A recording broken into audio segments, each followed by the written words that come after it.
Hello, everybody. Welcome to the Prep Zone Playbook Signing Day edition. Tomorrow, Wednesday, February 3rd, is National Signing Day. Of course, it is the first day football players can sign national letters of intent to play in college. With me, I'm Adam Fisher with the Naples Daily News. With me, of course, the coach, John Weber. How are you?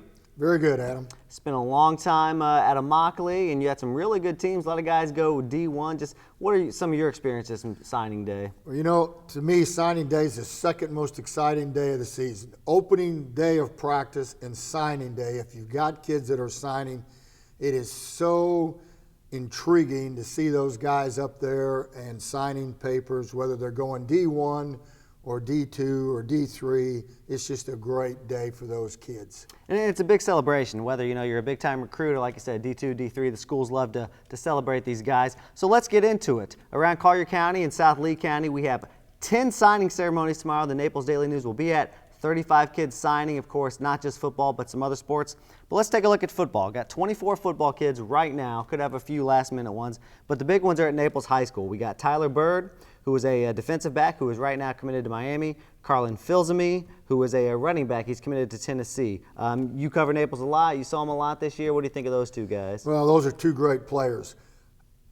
Tyler Bird's going to Miami to play cornerback, which to me is the most sought-after position in football right now. If you are not a competitor, you do not want to be a corner because every year they're going out looking for the best that they can get. He's going to have his hands full, but he's a great player.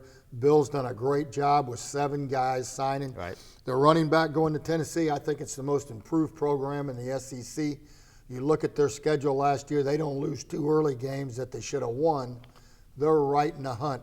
I think they're one of the top teams next year. I think it's a great sign. And Tennessee, I mean, keep watching them because Carlin Filsamy visited Tennessee this weekend. He took with him Tyler Bird, who he lives with. He considers his brother. Tyler Bird, of course, ranked number 35 in the country by ESPN. He could be going to Tennessee. We could have a late flip. So that could be interesting. Keep an eye on that. Let's look at some of our other big-time guys. We got Willie Johnson from South Fort Myers, who's a receiver. He's undeclared. He has offers from Miami, North Carolina, USF, among others. Andre Polk from South Fort Myers, already enrolled at USF, South Florida, that is. And then Lucas Masterson, a defensive back from Gulf Coast, is committed to Wake Forest. And then Patrick Volsey from Golden Gate, a receiver, going to UMass. Pretty good crop of talent this year. Good crop of talent right there. Good schools. You got to go academically. These kids have all made it. That's a big plus for them. Yeah.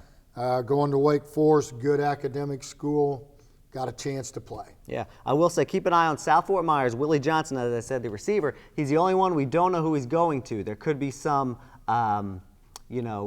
we're not sure about Tyler Bird just yet. We think he's Miami, but Willie Johnson, don't know. That could be interesting. Let's go down the list. We have 24 guys from football signing. What I find interesting is Palmetto Ridge, a team that hasn't had much football success, but they got 5 guys signing tomorrow. Could be 6 with their quarterback. 4 of them going to Wittenberg in Ohio. Joe Chimlowski going to West Florida. I mean, this is a big deal for a school to have 5-6 guys going to play college football. A school that hasn't had much of this. Great job by this first-year head coach, and this is a guy that went out and worked. I can tell you, to get guys signed to go Division II and III, you got to go out and take care of business and trying to get these kids signed by these Division II and III schools. A lot of fun to play Division II and III, and I always told my kids, look, it don't matter if you go Division I or you go 2 or 3, you're getting an education, right. And if you're good enough, the pros will find you. Yeah. You don't have to worry about that. And how many times every year does somebody come out of number of people that come out to get drafted that come out of Division II and III? And we saw that last year. A kid from Naples, Mac Joseph, committed to a school that was in the same conference as the Super Bowl MVP last year, if you remember that. Patriots DB who made that key interception. He went to a Division II school, I think, maybe Division III. Anyway, so move on down the list. Of course, it's National Signing Day for football. It's become a holiday.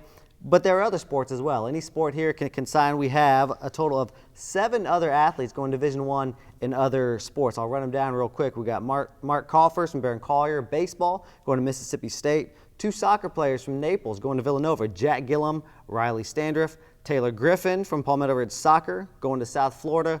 Taylor Hatch going to Middle Tennessee State from Estero Girls Soccer. Jessica Montero, Estero Girls Soccer, FAU, and then at First Baptist, Hannah Sparacio. You probably know that name. Billy Sparacio coaches the football team, but his daughter is graduating and she will run track at Gardner-Webb. So all in all, a very exciting day. Stick with us here at the Naples Daily News. We'll have you covered all day long, starting from 7:30 in the morning until signings wrap up at the end of the school day. Again, 10 signings we'll be covering live. Visit us at naplesnews.com/prepzone for live updates as well as stories when it's all completed. Coach Weber, I appreciate you joining us again, and we'll see you next time.